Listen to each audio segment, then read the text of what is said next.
He Tōtara Haemata e tangi mutunga mai ana e tōna iwi Māori.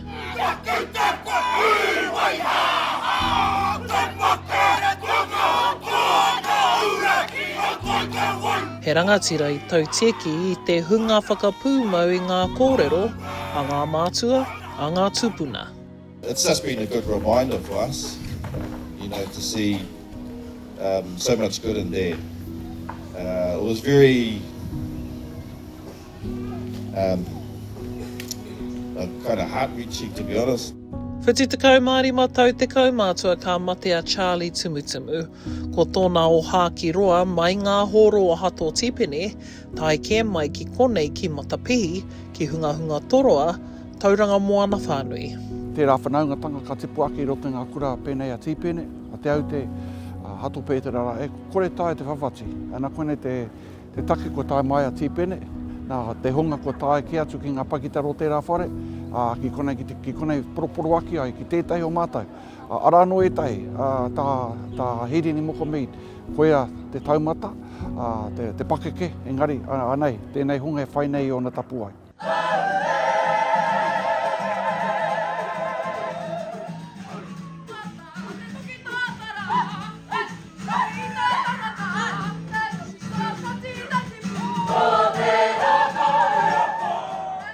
E rongo nui ana moana mahi whakaako i te rangatahi, me te aha kua tupu rangatira nei i roto i te ao.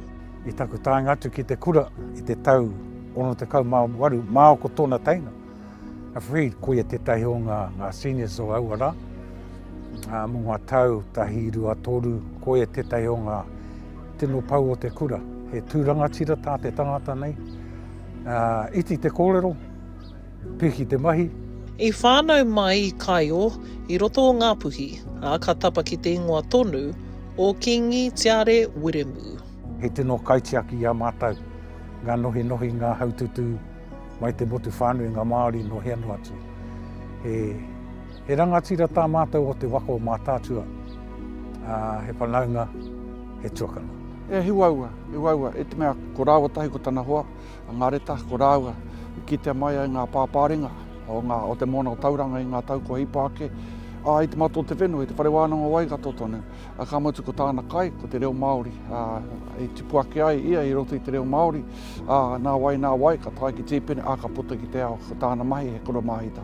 Oira, i nā ke te toronga o tōna ringa. To see some of the posts put up on social media, and in particular to see some of the footage of Dad, kind of in younger and kind of more vibrant days.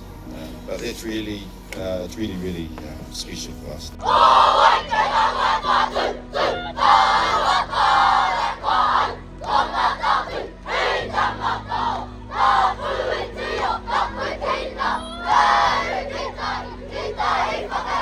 Ka mahue i hoa tiare i tōna makau, ko ngā reta, me tō rāua pāhara keke. Hini te mate koiwi tēnei, mā Aukaha.